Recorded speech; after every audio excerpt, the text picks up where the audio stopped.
हित विपरीत र हाम्रो राष्ट्रको अस्तित्वमाथि प्रश्न चिन्ह लाग्ने खालका काम गर्नेहरूसँग यो सरकार यो व्यवस्था उसँग सम्झौता गर्छ क्या।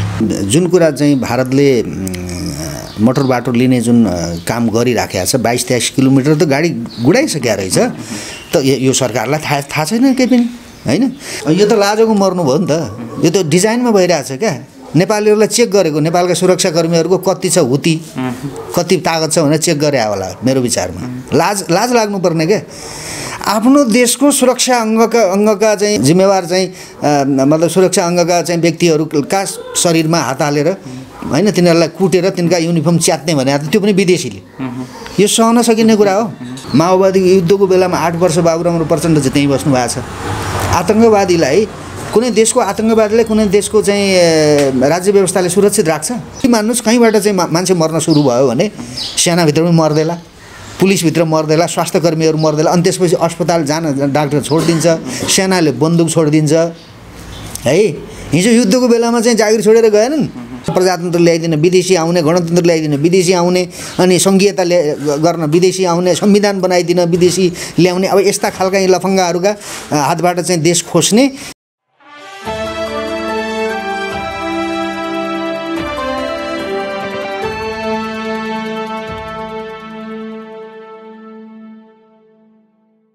नमस्कार, दर्पण दैनिकमा यहाँहरूलाई स्वागत छ। सधैँ जस्तै आज पनि फरक अतिथिको साथमा उपस्थित भइसकेका छौँ र आज हाम्रो साथमा हुनुहुन्छ राजनीतिक विश्लेषक तथा पत्रकार अनिल योगी हुनुहुन्छ। सर, यहाँलाई स्वागत छ। धन्यवाद तपाईँलाई। आराम हुनुहुन्छ? ठिकै छु। कसरी बितिरहेको छ दिन यहाँको आजभोलि? अध्ययन यस्तै देशको स्थिति, नेपाली जनताले भोगिरहेको दुःख, स्वयं आफू पनि एउटा आम नागरिक भएको हुनाले यस्तै दुःख भोलि के होला अब यस्तै चिन्ता गर्ने, चिन्तन गर्ने, अध्ययन गर्ने, यसै गरी बितिरहेको छ। यहाँलाई मैले हिजोकै एउटा प्रोग्रामबाट जोड्न चाहेँ। यहाँ पनि हिजो त्यो प्रोग्राममा उपस्थित हुनुहुन्थ्यो, पत्रकार साथीहरू पनि हुनुहुन्थ्यो। यहाँहरूले केही जानकारी नेपाल सरकारलाई दिने भनेर उपस्थित हुनुभएको थियो। यहाँ पनि बोल्ने कुरा थियो त्यो प्रोग्राममा, तर यहाँ बोल्न पाउनु भएन। कस्तो लागिरहेको छ? हिजो के थियो मेन बुझ्नुपर्ने महत्त्वपूर्ण कुराहरू के थियो? अलिकति प्रश्न पारिदिनुहोस् न।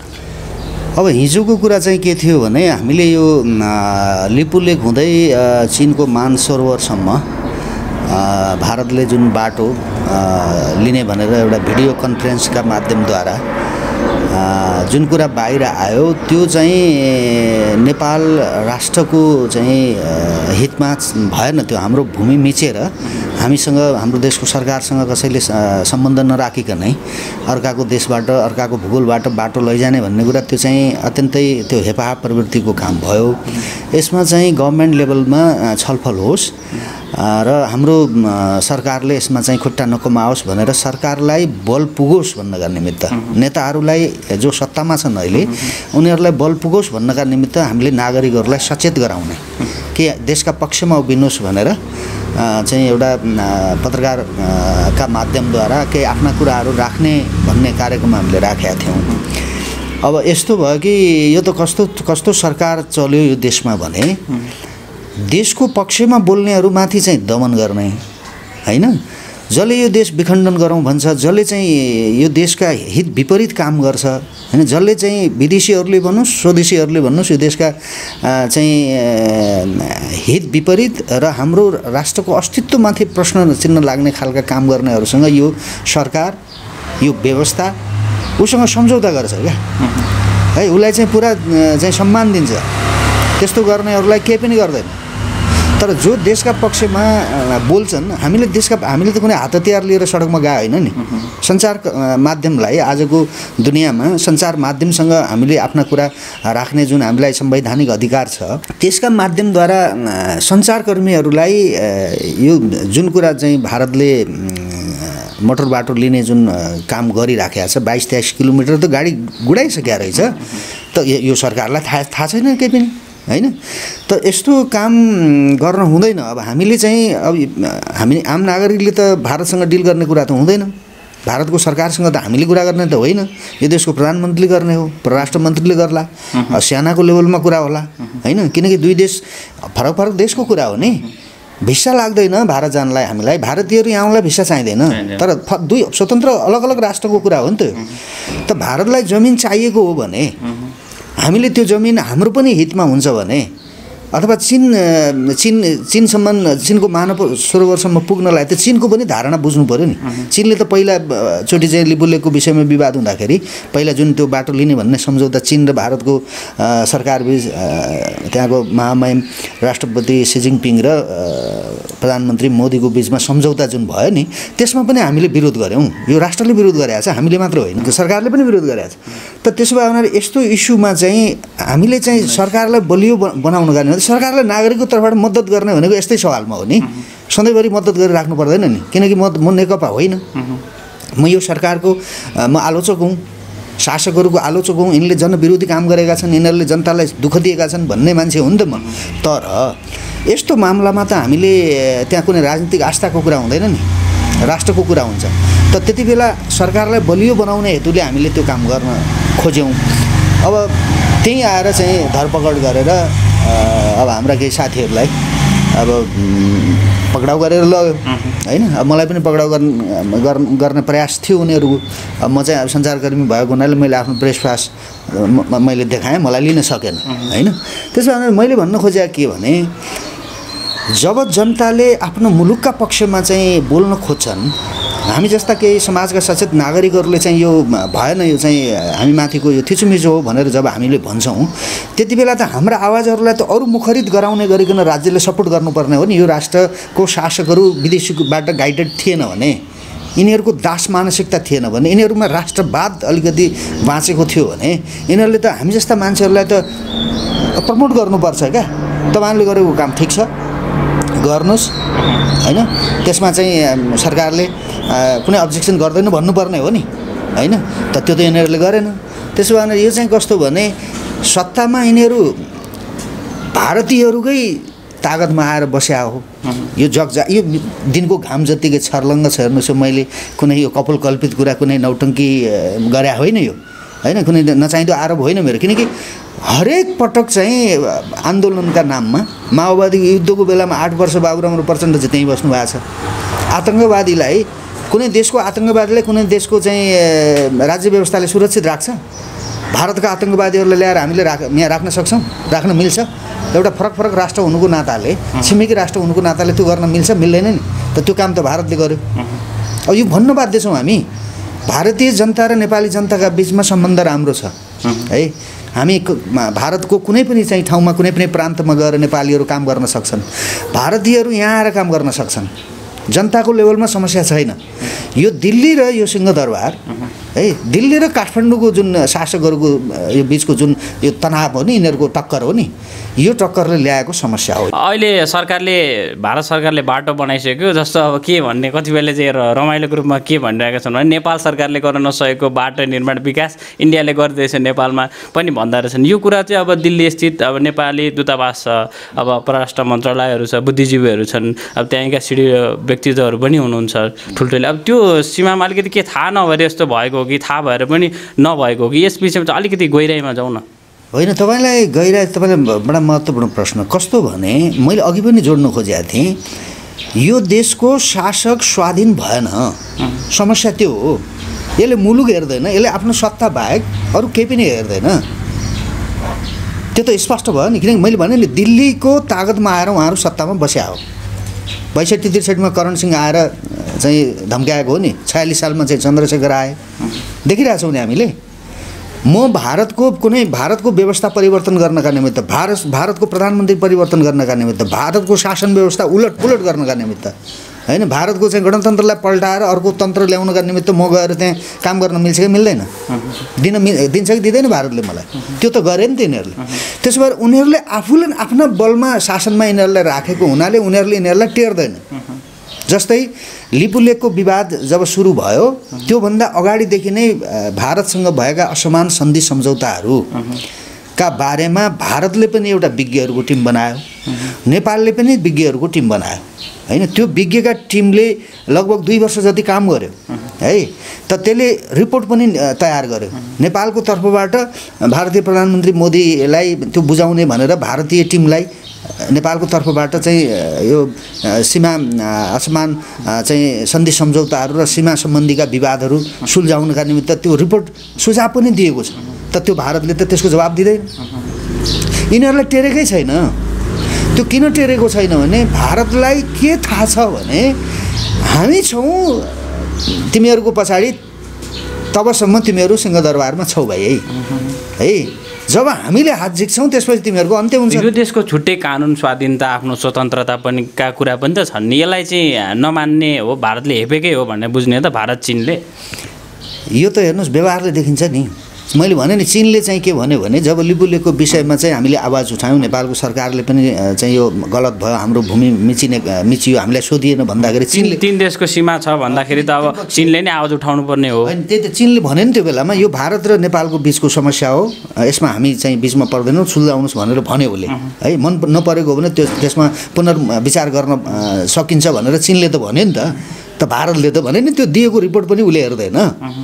मैले किन दियो तपाईँलाई भन्दैछु भने तपाईँले अघि भन्नुभयो नि नियम कानुन, हरेक फरक राष्ट्रका आफ्ना चाहिँ स्वतन्त्रताहरू हुन्छन्, के गर्ने के नगर्ने भन्ने हुन्छन्। तपाईँले जुन भन्नुभयो नि, यो देशको शासन प्रशासनमा भारतले अथवा कुनै पनि विदेशीले चाहिँ म त बडा तितो शब्दमा भन्ने गर्छु, खुफिया एजेन्सी क्या, खुफिया एजेन्सीले पैसा दिएका मान्छेहरू, मैले भने होइन, नारायणमान बिजुक्से जस्तो तपाईँको एउटा चाहिँ सम्मानित एउटा राजनीतिक लिडरले भन्नुभएको कुरा, 27,000 भन्दा बढी आर्मीका, नेपाल प्रहरीका, निजामतीका, यो बुद्धिजीवी भन्नेहरू, पत्रकार भन्नेहरू, त्यो दुईतिरबाट एमएसीहरूबाट पनि तलब खान्छन् उनीहरूले भन्नुभएको छ।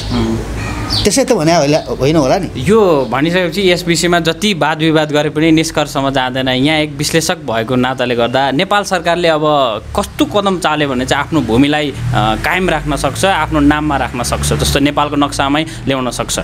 अब यो चाहिँ मैले अघि पनि भने तपाईँलाई, फेरि पनि कुरा त्यही हो। हेर्नुहोस्, यो विदेशीहरूको डिजाइनमा, विदेशीहरूका तागतमा सत्तामा आएका मान्छेहरूले यो काम गर्न सक्दैनन्। यो व्यवस्था नै हाम्रा लागि समस्या हो। प्रजातन्त्र समस्या होइन, प्रजातन्त्र एउटा आवरण हो, केही न केही त दिनु पऱ्यो नि त। त्यत्तिकै त चाहिँ जस्तै कुनै बच्चालाई अपहरण गर्नु पऱ्यो भने अपराधीले के गर्छ त भन्दा उसलाई चक्लेट दिन्छ क्या, अथवा केही दिउँला भन्छ, फकाउँछ। त्यसरी हामीलाई यो प्रजातन्त्रको नाममा केही स्वतन्त्रताहरू, केही परिवर्तन, केही कुराहरू हामीले प्राप्त गरेका छौँ, त्यो त्यसमा हामी झुक्किएका छौँ। अब कतिपय कुराहरू हामीले छोड्नै नमिल्ने कुराहरू भएको छन् है। परिवर्तनका नाममा हामीले छोड्नै नमिल्ने केही उपलब्धिहरू छन्, त्यो त कहिले पनि छोड्नु पर्दैन नेपालले।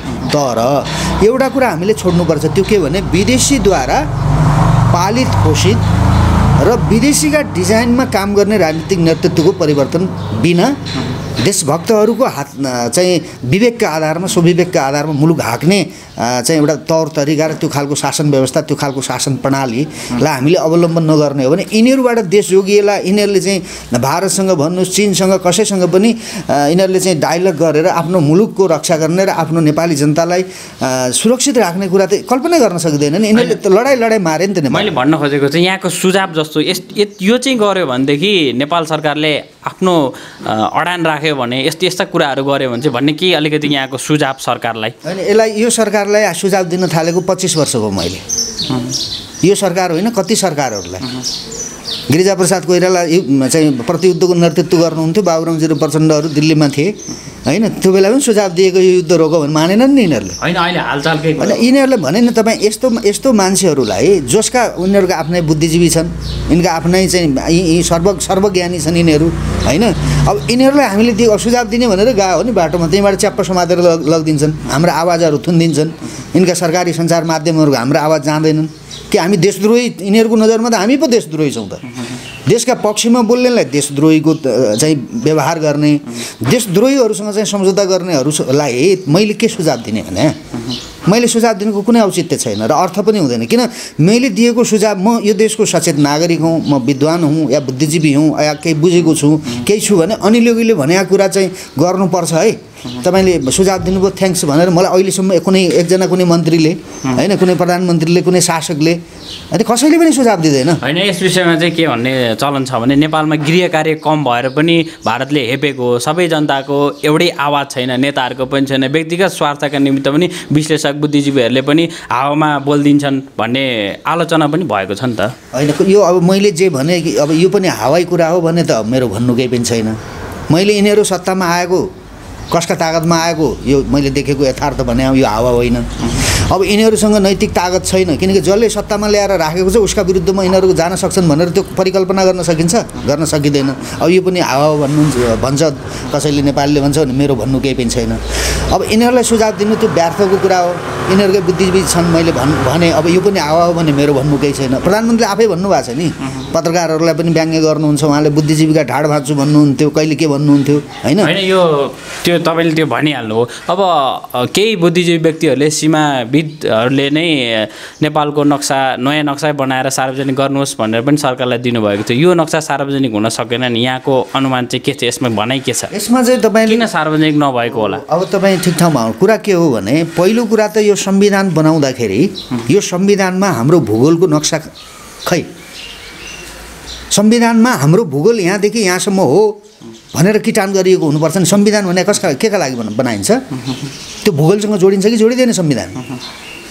यिनीहरूले त यस्तो लफङ्गाहरूको त्यो दस्तावेज बनायो, द्वन्द्वको दस्तावेज हो, त्यो लडाइँको दस्तावेज हो, त्यो संविधान होइन। संविधानमा हाम्रो भूगोल कति हो भन्ने कुरा पनि यिनीहरूले चाहिँ तोक्या छैन, क्लियर छैन।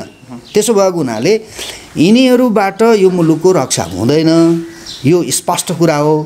यो म किन भन्दैछु भने, तपाईँहरूलाई त युवाहरू हुनुहुन्छ, तपाईँहरूले पञ्चायत भोग्नु भएन होला। मैले 12-15 वर्ष पञ्चायतलाई भोगेको छु। पञ्चायत कालमा यस्तो खालको यो लाजको मर्दो, यो स्वाभिमान पनि यसरी धुलिसात भएको थिएन। विदेशीहरूको पनि यो यस्तो खालको लज्जाजनक चाहिँ तपाईँको हस्तक्षेप पनि थिएन। सीमा सम्बन्धीका विवाद पनि यस्ता थिएनन्। जथाभावी यहाँभित्र अहिले यो देश भनेको त विश्वका अपराधीहरूको अखाडा भएको छ यो देश है। यहाँ को कहाँबाट आउँछ, को के गर्छ, न सेनालाई मतलब छ, न प्रहरीलाई मतलब छ, न त्यो राष्ट्रिय अनुसन्धानलाई मतलब छ। के छन् नि संस्था त हाम्रा। यिनको काम भनेको जागिर खाने र आफू बलियो हुने, कहाँबाट लुट्न सकिन्छ आफू बलियो हुने। देशसँग कसैलाई कुनै मतलब छैन। यो देशलाई सोचे जस्तो बनाउनलाई चाहिँ यहाँको विचारमा के चाहिँ गर्नु पर्ला? जस्तो धेरैवटा व्यवस्था हामीले परिवर्तन गरिसक्यौँ, अबको विकल्प चाहिँ के हो जस्तो लाग्छ यहाँलाई? बडा महत्त्वपूर्ण प्रश्न चाहिँ सबभन्दा तपाईँले अहिले गर्नुभयो। यो अब चाहिँ विकल्प हामीले दिनुपर्छ। हेर्नुहोस्, आलोचना गरेर गाली गरेर यो भएन त्यो भएन भन्नुको अब कुनै अर्थ छैन।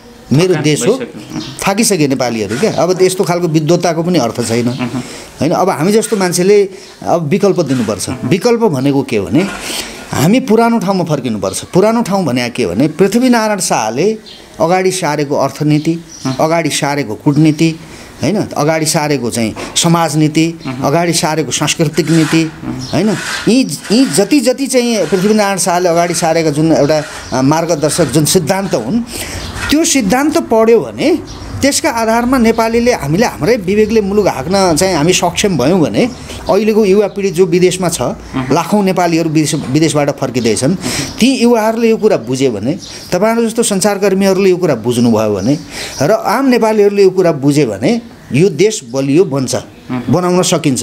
अब यो पुराना चाहिँ विदेशीका दलाल या देशभित्रका चाहिँ हिजोका चाहिँ पूर्व मण्डलीहरू होइन, अथवा त्यस्ता कुनै काममा चाहिँ असफल मान्छेहरूले अब यो मुलुकलाई हाँक्न सक्दैन र यो देशलाई बचाइराख्न पनि सक्दैन। हामी कहाँ पुग्नुपर्छ त भन्दाखेरि, पुरानो ठाउँ भनेको मैले के भने, राजाले कुनै कमी कमजोरी गरे होलान्, त्यो आफ्नो ठाउँमा छ है। किनकि यहाँ त नेताहरूले कति ठुला अपराध गरेका छन्, त्यो तुलना गरौँ न। राजाले त म खासै धेरै ठुलो अपराध गरेका देख्दिनँ। अपराधलाई पनि त मापन गरौँ न त, कसले कति अपराध गरेका छ भनेर देशका विरुद्ध। त त्यो मानेमा चाहिँ नेपालको राजाले धेरै ठुलो गल्ती गरेका छैन, यो राजाको प्रश्न मात्र हो। अब राजाको प्रश्न हो मात्र छैन, अब त देशको प्रश्न हो। त्यसो भएको हुनाले हामी चाहिँ राजनीतिक राज्य व्यवस्था सञ्चालनको र एउटा राष्ट्र प्रमुखको हैसियतमा चाहिँ राष्ट्र संस्थालाई अगाडि राख्ने र राष्ट्र संस्थाका माध्यमद्वारा प्रजातान्त्रिक शासन व्यवस्था, उदाहरणको लागि बीपी जस्तो प्रजातन्त्रवादी नेताले राजा र मेरो घाँटी जोडिया छ किन भन्नुभयो? राजा नरहेपछि प्रजातन्त्र रहँदैन भन्नुभएको छ उहाँले। उहाँ प्रतिगामी हुनु भएन, हामीलाई त यिनीहरूले प्रतिगामी भन्छ नि होइन। उसले बीपीले त्यो बुझेर भन्नुभएको थियो कि राजा रहेन भने न प्रजातन्त्र रहन्छ न देश रहन्छ। अहिलेको अब राज संस्था फर्काउनको लागि पनि त पुरानै राज संस्था भयो भने त त्यति अब सोचे जस्तो परिवर्तन नहोला नि होइन। सोचे जस्तै परिवर्तन यो देशलाई सोचेको ठाउँमा विकासमा हुन्छ नि, अगाडि बढाउनलाई चाहिँ राज संस्था कस्तो खालको राज संस्था कल्पना गर्नुभएको छ यहाँले? अबको राज संस्था भनेको तपाईँको आजका नेपालीहरूका विवेकसँग आफ्ना विवेक जोड्न सक्ने, नेपालीहरू कहाँ जाउँ भन्दैछन् त्यहाँ नेपालीका विवेकसँग र नेपाली जनताका चाहिँ जीवनसँग आफ्नो जीवन जोडेर हिँड्न सक्ने राज संस्थाको परिकल्पना गरे हो हामीले चाहिँ है। मलाई चाहिँ त्यो कुनै दाम राखेर ढोग्ने अनि वरिपरिका चट्टापट्टाहरू के बैठकीहरूको घेरामा बस्ने राजा अथवा त्यो खालको राज संस्था अब त्यस्तो राज संस्थाले पनि काम गर्दैन। नेपाली जनताका विवेकसँग राज संस्थाका विवेक जोडेर यो मुलुक कसरी बलियो बनाउने भन्ने विषयमा जनताले पनि बुझ्नु पर्यो, राज संस्थाले पनि बुझ्नु पर्यो है। किनभने तपाईँको मलेसियामा मोहम्मद माथिरलाई 92 वर्षको उमेरमा प्रधानमन्त्री बनायो, किनकि उहाँले केही गर्नुभएको थियो क्या। नेपालमा राज संस्थाको कुरा किन उठिराखेको छ भने अरू देशमा भए उठ्दैन थियो होइन। त्यही भारतमा पनि 400-500 राजाहरू थिए नि, हटायो त, त्यहाँ त खोजी भएन नि। चीनमा थिए, हटाए, खोजी। विश्वमा यो साम्राज्य विश्व व्यवस्था त राजाहरूले निर्माण गरे हो। कहीँ पनि राजाहरू थिए, तर आज थोरै देशहरूमा छन् नि राजा। तर नेपालमा पनि यिनीहरूले जथाभावी गरेर जुन ढङ्गले एउटा अनैतिक तरिकाले अप्रजातान्त्रिक तरिकाले विदेशीहरूको आडमा नेपालको राज संस्थालाई बाहिर पारे। यिनीहरू राज संस्था आज भइदिएको भए यो हालत यिनीहरूले नेपालका नेताहरूले यो अपमान बेहोर्नु पनि पर्दैन थियो। राजाले गाली खान्थ्यो होला नि। आज यिनीहरूले गाली गर्नुको पर्ने, यिनीहरू कसलाई गाली गर्ने? अब हिजो त राजाले दोष दिन्थे, राजाले गर्न दिएन भन्थे, अहिले कसलाई दोष दिने यिनीहरूले? त्यसो भएको हुनाले एउटा अभिभावकत्व राज संस्थाले निर्वाह गरिदिने र प्रजातान्त्रिक तरिकाले नै आजका युवाहरूले राज्य सत्ता सञ्चालनको गर्ने केन्द्रमा पनि युवाहरू, नयाँ युवाहरू जो अहिले पढेलेखेका युवाहरू छन्, यो त खोज्नुपर्ने। कुनै समयमा राजाहरूले मान्छे पढेलेखा मान्छेहरू गाउँ जिल्लामा खोज्थे अरे है, शासन व्यवस्था सञ्चालन गर्ने ठाउँमा ल्याउनलाई। आज त त्यो होइन नि। 100 युवाहरू सडकमा छन् है, खाडीमा छन्, युरोपमा छन् होइन। कहाँबाट ल्याउने? हामीले कसैको विवेक सापटी लिनुपर्ने हो कि होइन, बुद्धि सापटी लिनुपर्ने हो कि टेक्नोलोजी सापटी लिनुपर्ने हो कि के लिने? त्यो लिनु पऱ्यो। अब जिन्दाबाद र मुर्दाबाद, देशलाई पनि मुर्दा बनाउने, आफू पनि मुर्दा हुने, यो त जिउँदा मान्छेहरूको देश हो नि। हामी विवेककै साथ तपाईँको आज मैले भर्खरै एउटा भिडियो हेरेको थिएँ। डोनाल्ड ट्रम्पले चाहिँ स्वस्ति शान्ति मन्त्र वाचन गराउनु भयो उहाँले आफ्नो चाहिँ उसमा। नेपालको धर्म, नेपालका हाम्रा चाहिँ ती संस्कृतिहरू, हाम्रा ग्रन्थहरू होइन, वेदहरू कति महत्त्वपूर्ण छन्। जहाँ आज अमेरिका जस्तो चाहिँ देशमा त्यहाँको चाहिँ राष्ट्रपतिले होइन, राष्ट्र प्रमुखले डोनाल्ड ट्रम्पले समेत चाहिँ तपाईँको स्वस्ति वाचन गरेर त्यहाँको अमेरिकन जसले चाहिँ वेद पढेको छ उसलाई स्वस्ति वाचन गराउनु भएको छ कि अमेरिकामा शान्ति होस्, त्यहाँको मृत्युदर चाहिँ नबढोस्, अमेरिकन नागरिकको सुरक्षा होस् भनेर उहाँले स्वस्ति वाचन गर्नुभयो। अब यिनीहरूले चाहिँ यहाँ राज्यको धर्म हुँदैन भनेर यो सबै भत्काइदिए होइन, सिद्धाइदिए। अब यो त कस्तो भने बाँदरको प्रवृत्ति हो। बाँदरले आफ्नो पनि घर बनाउँदैन, अर्काको पनि घर बनाउँदैन, भत्काउँछ त्यसले। त्यही भएर यस्तो खालको प्रवृत्ति भएका नेताहरूबाट ती पनि प्रवृत्ति गलत हुनसक्छ, त्यो स्वाधीन भयो भने त्यो सुधिन पनि सक्छ। अब यिनीहरू त सम्पूर्ण रूपले पराधीन छन्। यिनको खानापाना, यिनको उपचार, यिनको सेवा सुविधा, यिनलाई सत्ता भत्ता यिनलाई त विदेशीले दिएको छ। 2टा संविधान सभा भयो नेपालमा, काहीँ नभएको जात्रा हाँडी गाउँमा भने जस्तो। एक जुगमा एकपटक हुने संविधान सभा यिनले 2 पटक गरे कि अहिलेको यो कोरोनामा हुने खर्चभन्दा अरबौँ पैसा यिनीहरूले त्यहाँ खाएर सिद्धाए। एउटा जिल्लाबाट अर्को जिल्लामा जाने आर्थिक हैसियत नभएको एउटा केही न केहीको चाहिँ एउटा नेतालाई यिनीहरूले चाहिँ 2टा संविधान सभामा ती भएका 601 जनालाई यो सायद यिनीहरूले यो संसारमा कति राष्ट्र छन् त्यहाँ यिनीहरूले चाहिँ तिनीहरूलाई घुमाए विदेशीहरूले। कहिले पनि संविधान सभामा चाहिँ त्यहाँ कोरम पुग्दैन होइन। यो त भयो बिग्रेको व्यवस्थालाई जति व्याख्या गरे पनि त्यही नै हो। तर यहाँले भनेको जस्तो राजाको जुन अपेक्षा गर्नुभएको छ, कल्पना गर्नुभएको छ, त्यो पनि त त्यति चाँडो सम्भव होइन होला नि। पछि यस्तै त हुने होला भनेर जनताहरू त निराशै हुन्छन् नि त। यो कल्पनाको कुरा होइन, हेर्नुहोस् यो अहिलेको हाम्रो बाध्यता हो। यो मुलुकलाई बचाउने कि नबचाउने भन्ने कहिलेसम्म चाहिँ यो व्यवस्था लागू गर्न सकिन्छ त? यहाँको यो जनताले भन्नुपर्छ। नेपालमा राज संस्था फाल्नु गल्ती भएछ, राज संस्था हटाउनु भनेको यो देश समाप्त पार्नका निमित्त यो डिजाइनमा भएको रहेछ यो कुरा। त्यसो राजा भइदिएको भए आज यो यति ठुलो अन्याय, अत्याचार, भ्रष्टाचार, दुराचार हुनै दिएन भने हुनै दिँदैन। त्यो त देखिएको छ नि। मैले अघि पञ्चायतको अनुभव भने नि तपाईँलाई, त्यो थिएन क्या। केही कुराहरू पञ्चायतले चाहिँ मौलिक स्वतन्त्रताहरू, प्रेस स्वतन्त्रताहरू जनतालाई केही दिनुपर्ने, विश्व परिवर्तन हुँदै गर्दा राज संस्था परिवर्तन हुन नसकेकै हो। तर तपाईँहरू जस्तो विज्ञलाई पनि अहिले के भन्न थालिएको छ भने राजाकै कुरा आउँदैछ, राजावादी रहेछ, राजाबाट परिचालित रहेछ भनेर पनि त भन्न थालिएको छ नि। होइन, यहाँ कसलाई के भन्छ मैले भने नि, मैले यो देखेको कुरा भने। अब मैले चाहिँ राज संस्थाको पक्ष लिएको। अब यहाँ कसैले त हिजो काङ्ग्रेसले दाम राखेर ढोकेर खाए, एमाले भन्नेहरूले ढोकेर खाए, माओवादीले धम्काएर खाए। मैले त राजाको अहिलेसम्म केही पनि खाएको छैन नि। मैले राष्ट्र चाहियो भन्ने शर्तमा, यो देशलाई सुरक्षित राखौँ भन्ने शर्तमा राष्ट्र संस्था जरुरी छ भने म त्यो राष्ट्र संस्थाले पैसा दिएर कमल थापाले जस्तो पद पनि खाएको पैसा पनि खाइराखेको होइन नि त। अहिले पनि मलाई आफूलाई भन्न नमिल्ने भएर मात्रै हो, नभए यहाँ पत्रकार साथीहरू मेरो अन्तर्वार्ता लिन आउनेलाई ल मलाई 1-2 बोरा चामलको व्यवस्था गरेर आउनुहोस् भन्ने अवस्थामा पुगेको छु म। अब मलाई कसैले राजाबाट पैसा खा भन्नेलाई भन्न दिनुहोस्, म के हुँ, मैले के गरेको छु मलाई थाहा छ। मैले यो किन भन्दैछु भने राष्ट्र संस्थाको मैले चाहिँ यो अहिले पछिल्लो समयमा आएर अब त नहुने भयो कि क्या हो, देश नरहने भयो कि क्या हो, युवाहरू चाहिँ आत्तिए, देश आत्तियो, दुनियाँ आत्तिए।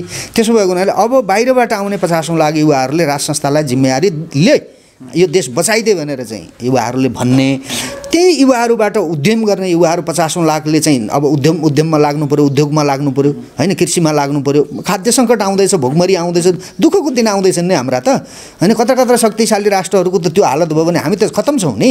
त्यसो भएको हुनाले अब राज्य सञ्चालनको केन्द्रमा पनि युवाहरू नै जाने हैन, चुस्त दुरुस्त सानो एउटा 12-15 जनाको चाहिँ मन्त्रीमण्डल बनाउने हैन। 31 वर्षको 32 वर्षको उमेरमा चाहिँ सूर्यबहादुर थापा प्रधानमन्त्री भएको थिए, अहिले युवाहरू चाहिँ नहुने भन्ने हुन्छ?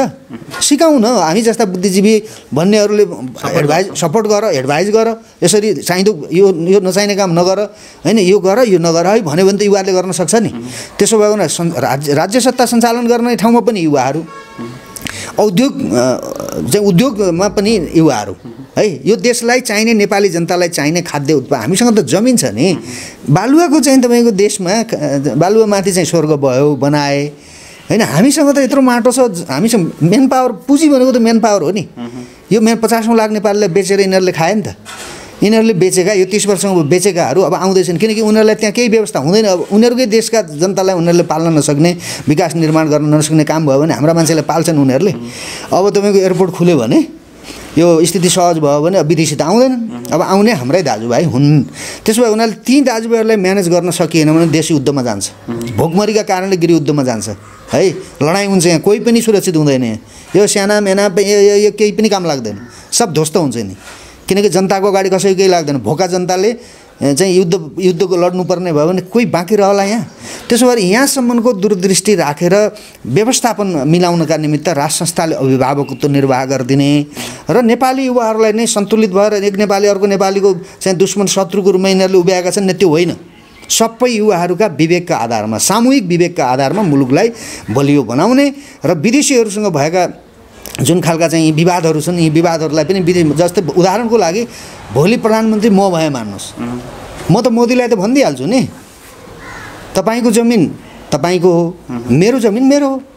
यो जनताको तर्फबाट विरोध आयो, यसले त दुई राष्ट्रको बिचमा चाहिँ राम्रो सम्बन्ध हुँदैन, बिग्रिन्छ, जनताको लेभलमा पनि सम्बन्ध बिग्रिन्छ प्रधानमन्त्रीजी भनेर म त भनिदिन्थेँ उहाँलाई। के गाह्रो भयो? अब त्यो हैसियत राख्नु पऱ्यो क्या। त्यो हैसियत राख्नलाई नेपाली हुनुपर्छ, मन तन मन र म त यो देशको प्रधानमन्त्री हुने, मलाई त नेपाली जनताले बनाएको हो नि।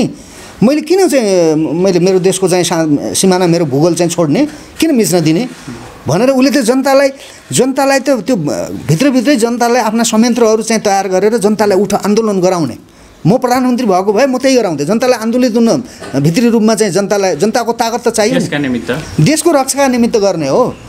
म प्रधानमन्त्री भएको भए मलाई विदेशीले कसैले थिचोमिचो गर्यो, मलाई हेप्यो, मेरो कुरा सुनेन, म सानो मान्छे भन्यो, मेरो देश सानो छ भन्यो, मेरो देश गरिब छ भनेर कसैले हेप्यो भने म जनतालाई मलाई साथ दिनुहोस् भनेर भनिदिन्थेँ। पहिला अब हामीले अहिले भन्दै आएका छौँ, हामीसँग धेरै प्रमाण छ, भारतले त दाबी मात्रै गरेको भन्छौँ, तर अहिले उसले रोडहरू ल्याइसक्यो, नक्सा सार्वजनिक गरिसक्यो, पछि गएर त उसले पो दाबी गर्ने हाम्रो चाहिँ हो, तिमीहरूको त के छ र, हामीले त रोड लगेका छौँ, नक्सा सार्वजनिक गरेका छौँ भनेर प्रमाण ठुलो दिने अवस्था पो आइसक्यो त होइन र? त्यही त उसले भने नि, मैले यो 46 सालको परिवर्तनमा त्यो गोरु ब्यायो भन्नुभयो क्या एकजना नेताले, रायशुद्धबाट स्वर्गीय रायशुद्ध गोरु ब्यायो भन्नु, यो गोरु ब्याएको रहेछ क्या, यो व्यवस्था होइन। भारतले टेर्दैन, भारतीय शासकवर्गले नेपाल यो देश हो भनेर पनि उसले मानेको छैन है। किनकि राजा वीरेन्द्रले चाहिँ 116वटा राष्ट्रको अनुमति लिनुभयो, समर्थन लिनुभयो यो शान्ति क्षेत्रको प्रस्ताव, तर भारतले नै त्यो मानेन, अनि माओवादी जन्मायो नि त है। त्यसो भएको हुनाले भारतीय शासक वर्ग अङ्ग्रेज त्यहाँबाट गयो, त्यो अङ्ग्रेजको जुन चरित्र हो नि त्यो भारतीय शासक वर्गसँग छ, बाँकी छ, त्यसैको परिणाम हो यो है। त्यसो भए हुनाले यो चाहिँ रोक्नुपर्छ। यिनीहरूको मैले भने नि यी शासक उसले ल्याएका शासकहरू जबसम्म सत्तामा रहन्छन् तबसम्म यो समस्या हल हुँदैन। त्यसकारण तत्काल व्यवस्था परिवर्तन गर्नुपर्छ भन्ने कुरा हो। यो व्यवस्थै होइन, व्यवस्था सञ्चालन गर्ने, विधिको व्यवस्था सञ्चालन गर्ने, आफ्नो जनतालाई चाहिँ केन्द्रमा राख्ने, आफ्नो राष्ट्रको भूगोललाई चाहिँ सुरक्षित राख्ने त्यो खालको स्वाधीन विवेक भएको शासक जबसम्म आउँदैन तबसम्म यी कुनै पनि समस्या हल हुँदैन। अब यसलाई स्थगित गरेर सरकारले गरेका गतिविधिलाई, कोरोना रोकथामका विषयमा गरेका गतिविधिलाई चाहिँ कसरी निहाल्नु भएको छ अहिले? अब यसमा चाहिँ कस्तो छ भने यो अब निकै ठुलो एउटा चाहिँ विश्वव्यापी रूपमा यसले अब लगभग 2.25 लाखको हाराहारीमा चाहिँ आम चाहिँ मानव जीवन समाप्त भइसकेको छ होइन। अब यति नजिकबाट चाहिँ यो कोरोना भाइरस चाहिँ सङ्क्रमण चाहिँ सुरु भयो, भाइरसको उत्पत्ति भयो चीनबाट, त हामीले त्यही बेलामा चाहिँ यहाँ सुरु गर्नु पर्थ्यो। यदि जनताप्रति माया थियो भने त्यो समस्या आउन सक्छ। चीन जस्तो शक्तिशाली देशमा त्यो हालत भएपछि यहाँ त तयारी गर्नुपर्छ नि। यिनीहरूले त्यो गरेनन्, भ्रष्टाचार गर्ने कुरातिर लाग्यो। अहिलेसम्म तपाईँको सेनालाई तपाईँको यो पिपिईदेखि लिएर स्वास्थ्य सामग्री ल्याउने जिम्मा सेनालाई दियो 3 अर्ब रुपियाँको सामान। त्यो त हाम्रो पैसा हो नि। अब प्लेन एयरपोर्टमा चाहिँ थन्किएका छन्, त्यहाँ चाहिँ माकुराले जालो लगाएको होला प्लेनमा ल्याउनु पर्ने सामान सेनाले पनि मोटर बाटोबाट ल्याउँदैछ क्या चीनबाट। यो कस्तो लापरवाही क्या यो। म त यस्तो कुरालाई देशद्रोह भन्छु क्या। सेनाका हेलिकप्टर प्लेन के छन् त्यो सबै उडाएर चाहिँ फटाफट ल्याउने हो नि, आपत परेको बेला हो नि यो त है। अहिले पनि तपाईँको त्यो स्वाब टेस्ट गर्ने किट छैन, के छैन भनिराखेको छ। डोको चिरेर डोकामा बिरामी बोकेर अस्पताल लिनुपर्ने देश हो क्या यो काठमाडौँ होइन। त्यही छैन यो भूगोलभित्र जहाँ पनि। त बुझ्नुपर्छ नि शासकहरूले। त्यसो भएको हुनाले यिनीहरूले चाहिँ नियतवश भनौँ या यिनीहरूका विवेकका चाहिँ कमजोरीले गर्दाखेरि यिनले हल्का ढङ्गले लिएका छन्। यो चाहिँ गर्न केही पनि गरे होइन भन्न मिल्दैन।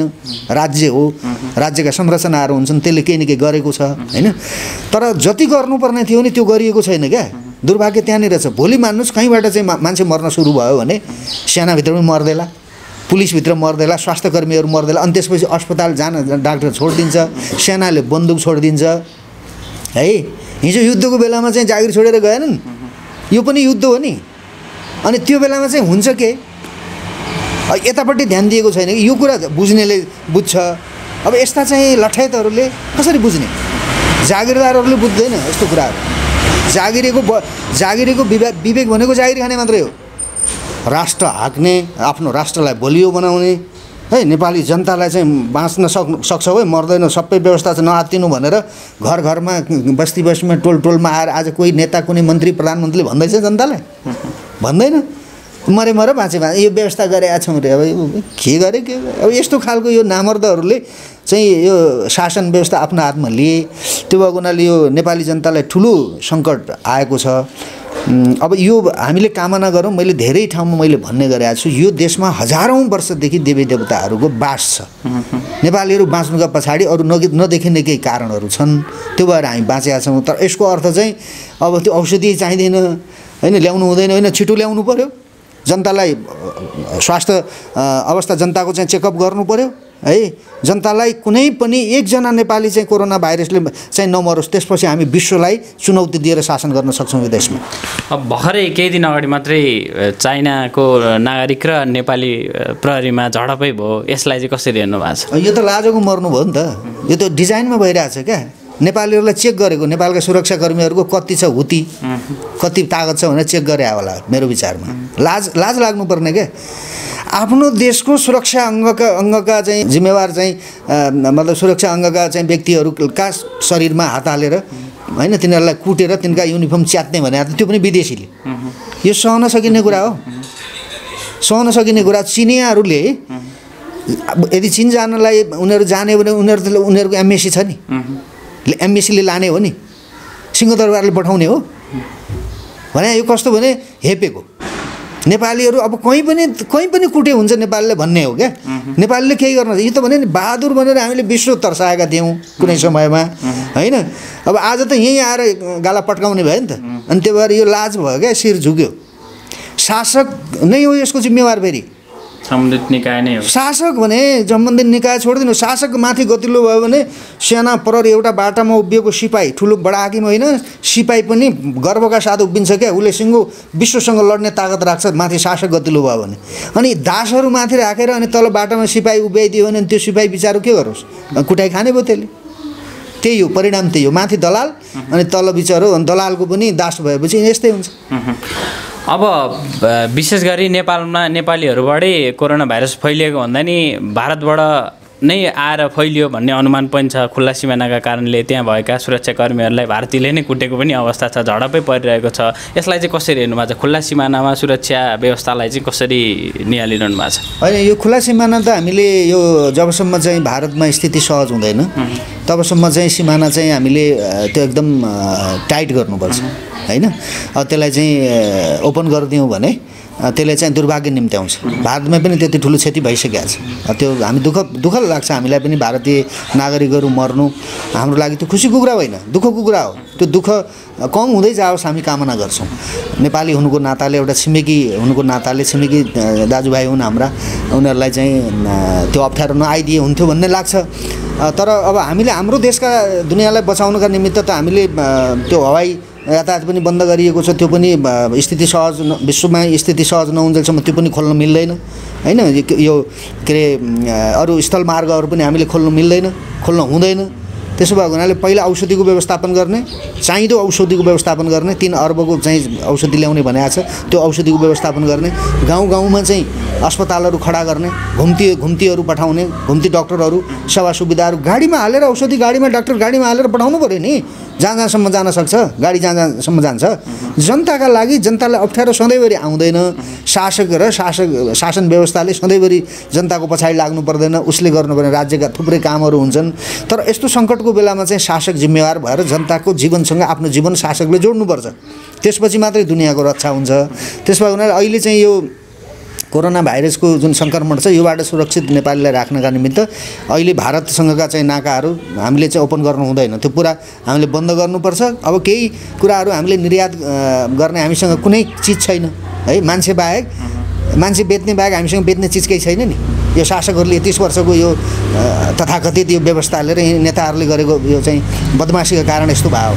त्यसो भएन अब चाहिँ हामीले बाहिरबाट हामीले के अरे आयात गरेर खानुपर्ने छ, बाँच्नुपर्ने छ। केही कुराहरू ल्याउनका निमित्त ल्याउँदाखेरि पनि त्यो गाडीलाई, त्यहाँ आउने सामग्रीलाई, त्यसलाई पनि चाहिँ अलिकति चेकअप गरेर त्यसलाई चाहिँ औषधि के हो त्यो माध्यम, सबै कुरा व्यवस्थापन मिलाएर चाहिँ त्यो त्यहाँसम्मका केही कुराहरू ल्याउने कुरामा आवत जावत गराउने बाहेक आम चाहिँ पब्लिकलाई हामी पनि कसैको देशमा जानु हुँदैन र अरू देशको पनि यस देशमा आउनु दिनु हुँदैन। अन्त्यमा महत्त्वपूर्ण विचार राखिदिनुहोस् होइन, किनभने निराश भइरहेका छन् सम्पूर्ण नागरिकहरू। यो देशलाई सोचे जस्तो बनाउन र सफल बनाउन र आफ्नो जति पनि नागरिकहरू छन् उनीहरूलाई सुरक्षित राख्न निमित्त के गर्ने?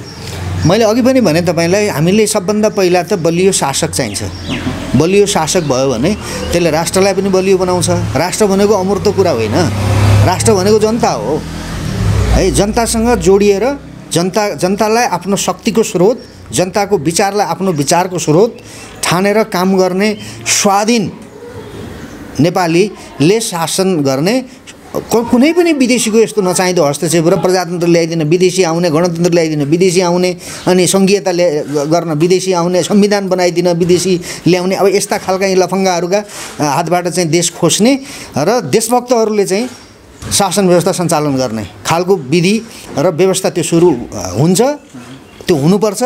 अब नेपालीहरूको दुःखका दिन होइन नि यो, यसलाई हामीले अवसरको रूपमा हामीले सदुपयोग गर्न सक्छौँ। अब हामी जरुर उठ्न सक्छौँ है। नेपाल धेरै माथि अब 8-10 वर्षभित्रमा विकासले है, हाम्रो औद्योगिकरणले अथवा हाम्रो कृषिले हामी सम्पन्न हुने चाहिँ समय पनि हो यो, किनकि दुःख नपरिकन चेत्दैन क्या। जापानीले दुःख पाए जापान निर्माण भयो, चिनियाहरूले दुःख पाए चिन बन्यो है। त्यसो भए हुनाले जब दुःख आउँछ त्यो दुःखका बेलामा नै चाहिँ ठुलो एउटा सुखको चाहिँ अर्को पनि पाटो आइरहेको हुन्छ साथसाथमा।